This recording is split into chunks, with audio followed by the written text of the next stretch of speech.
The next case that we're going to examine is located in your slide library along the left-hand side of your screen in the category of interface and lichenoid reaction patterns.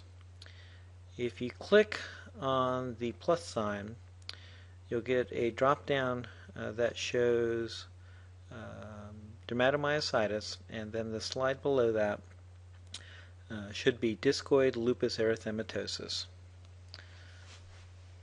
So what are some of the characteristics or features of Discoid Lupus erythematosus?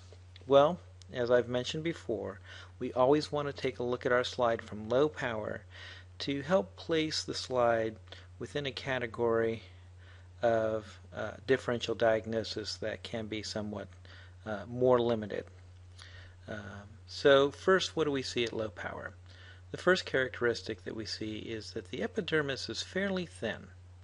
And then, of course, the next thing that jumps out at us is a superficial and deep, fairly heavy inflammatory infiltrate. Without even seeing much more, this is probably going to place us in the category of interface dermatitis and quite possibly Discoid lupus erythematosus. Other low-power diagnoses to consider certainly could be an inflammatory infiltrate of Jesner or a pseudolymphoma, but without knowing much more at this stage,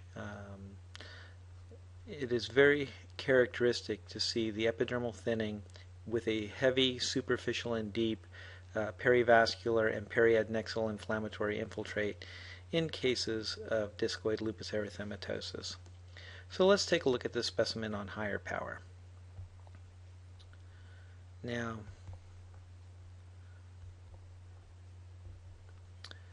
one of the characteristics of discoid lupus erythematosus is hyperorthokeratosis of the stratum corneum.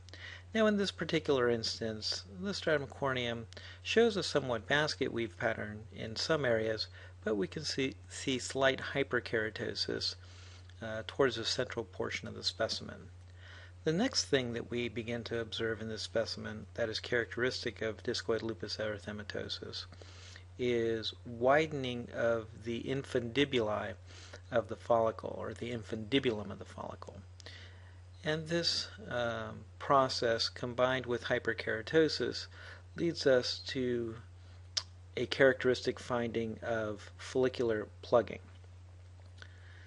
The next thing that we should do is take a look at the specimen at a little bit higher power.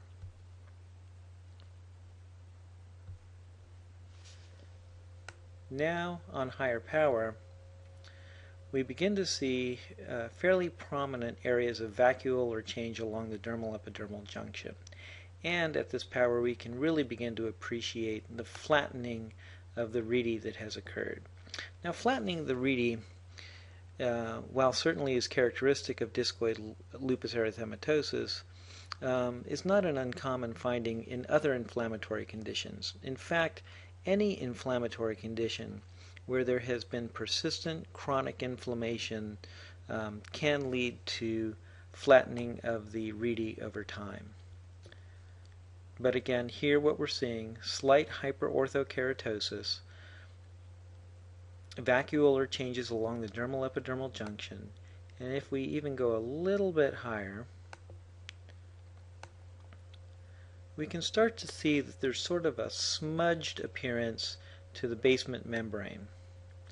And this is also a characteristic feature of an interface dermatitis such as discoid lupus erythematosus.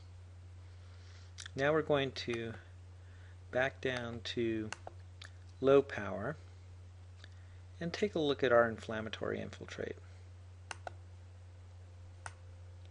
Again, we see inflammation present around the superficial vascular plexus with some partial extension about follicular structures here, and even around adnexal structures within the deeper dermis.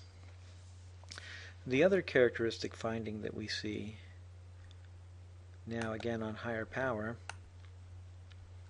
is the presence of mucin that intercalates between these collagen bundles.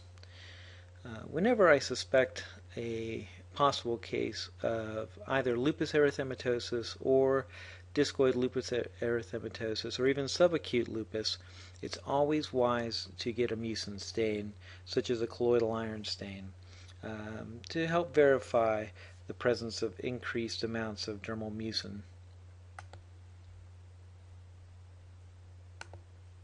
which we can see highlighted here.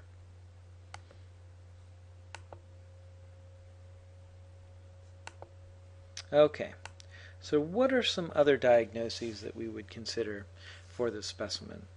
Well, certainly we're in the category of interface dermatitis, so one thing that we must consider would be lupus erythematosus or subacute lupus erythematosus. Typically, in those conditions, you can see very similar epidermal changes to what we see here. However, you are not going to see as heavy of an inflammatory infiltrate as we see in this particular specimen. Lichen planus could certainly be a consideration. However, again, in lichen planus, you will not see a superficial and deep inflammatory infiltrate, and in this particular instance, the inflammatory pattern is not very lichenoid, although some cases of lupus can appear quite lichenoid.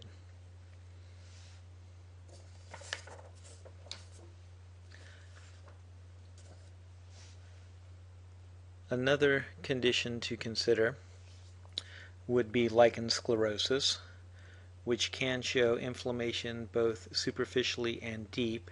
However, in lichen sclerosus, one would typically expect to find more homogenization of the collagen of the papillary dermis.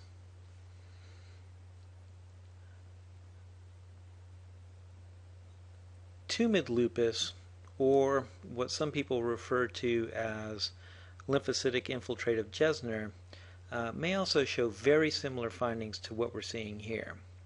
However, in that particular condition, there is typically a superficial and deep inflammatory lymphocytic infiltrate. Increased dermal deposition of mucin is noted.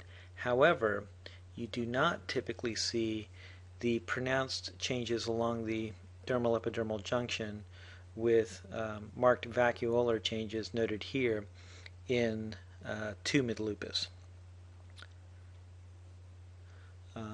Another condition with a superficial and deep inflammatory infiltrate that is similar in appearance to what we see here is polymorphous light eruption. But again, in polymorphous light eruption, one does not typically see the vacuolar changes along the dermal epidermal junction, and polymorphous light eruption most oftentimes doesn't have attenuation of the epidermis, and one would typically also expect to find some spongiosis as well.